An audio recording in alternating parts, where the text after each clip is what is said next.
Jika aku menolak permintaannya, bagaimana aku akan mempertanggungjawabkan sikapku ini kelak di hadapan Rasulullah Shallallahu Alaihi Wasallam?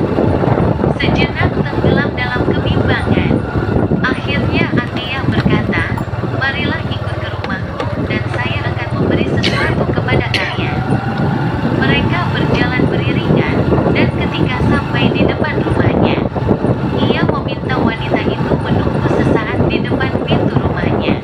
Setelah masuk rumah, ia melepas semua pakaian yang dipakainya dan memberikannya kepada wanita syarifah tersebut dari balik pintu, yakni dengan membuka sedikit pintunya dan mengulurkan tangannya. Ia berkata, jualah pakaian ini, dan gunakan uangnya untuk membeli makanan bagi anak-anakmu.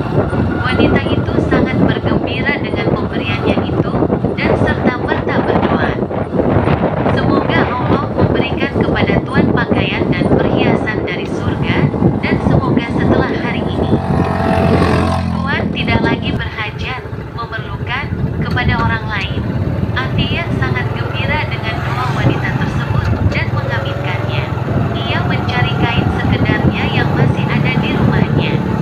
Walau mungkin tidak sepenuhnya bisa menutup auratnya sehingga ia tidak mungkin keluar rumah lagi. Ia hanya berzikir dan salat di dalam rumahnya, dan menutup pintunya untuk tidak menerima tamu dengan keadaannya seperti itu. Pada malam harinya, ketika ia tertidur karena terlalu larut dalam zikirnya, ia bermimpi didatangi oleh seorang wanita yang sangat cantik layaknya seorang bidadari.